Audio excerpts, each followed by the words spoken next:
Is it lawful to pay taxes to the Roman government? Should we or should we not pay? Ito yung question. The question that was posed to Jesus by two groups. And they were opposing groups. Ang grupo ng mga Pharisees at ang grupo ng Herodians.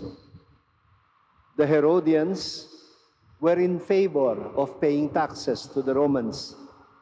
The Pharisees were against it, following the law of Moses. Kaya when they said, is it lawful? What they meant was, is it in accordance with the law of Moses? They were trying to put Jesus on the spot, pero bumaliktad. It was Jesus who put them on the spot.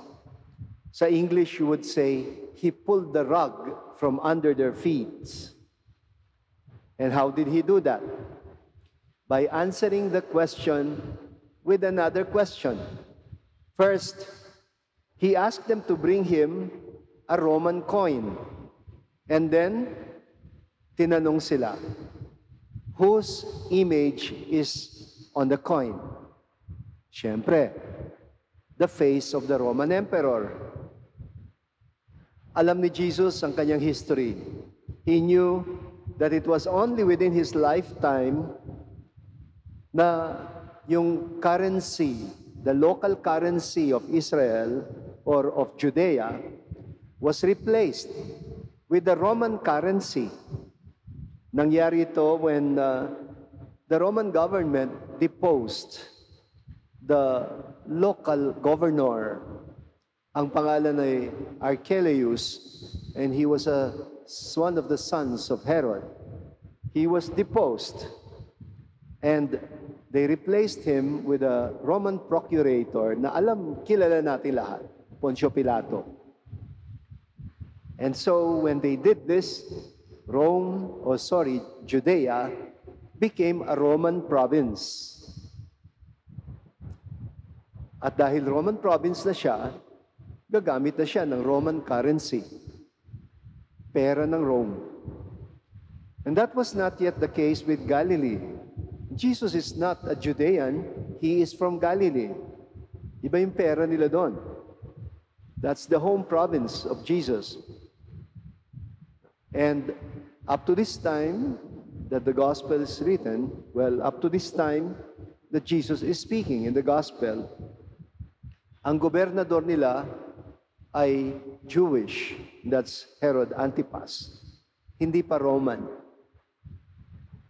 And Jesus also knew na nagkaroon ng revolt earlier, and it was led by a Galilean called Judas, the Galilean. At yung mga followers ni Judas, the Galilean, mutilated or vandalized the Roman coin as a sign of protest. Tinatakan nila ng palm branch yung mukha ng emperor. And they were doing this to make a statement. Ang statement basically is, we have no king except God. We will not submit to the Roman government. If Jesus had answered this way, He would have been immediately arrested and charged of the crime of sedition.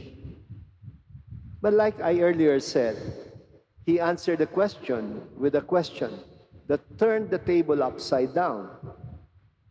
Actually, He literally turned the tables upside down in chapter 11 when He cleansed the temple and He overturned the tables of the money changers. But now, in chapter 12, He is doing it figuratively by asking, kanino bang mukha ang nasa perang to? And of course, it was the Roman emperors. And yes, the mere fact na meron silang Roman coin could only mean they were already using the Roman currency, and that means they had already submitted themselves to Roman rule. And it was Jesus' way of asking, So, if you're against the Roman rule, how come you are using the Roman coin? Doon sinabi niya, give to Caesar what belongs to Caesar, and give to God what belongs to God. What he meant was, if you have submitted yourself to the Roman rule, edi syempre, you have to abide by the Roman law and pay taxes to the Roman government. If not, render to God what is to God. And that is if they sincerely believe that Judea belonged only to God, not to the Romans, as the Pharisees would have insisted on, then di sila magbayad. So, hypothetical, ika nga, conditional yung statement niya. If you accept the Roman rule, you have no choice, you have to pay tax. If you don't, di wag magbayad. But don't go around using the Roman currency if you don't want to submit to the Roman government. Now, of course, alam natin how this line from Jesus has been used as a biblical argument in favor of the so-called principle of the separation of church and state, which was really not in the mind of Jesus. If you were to ask Jesus the same question today, Jesus, should we or should we not pay taxes to the Philippine government? He will probably answer again with a question. He'd probably say, what does your constitution tell you about it? Hindi ba obvious, following the Constitution, that we have to pay taxes because we're citizens? But following the same Constitution, the money that we give to the government for our taxes should only be used for public welfare and the common good. While it is unlawful not to pay taxes, it is also unlawful for politicians and for public servants to turn public funds into personal funds.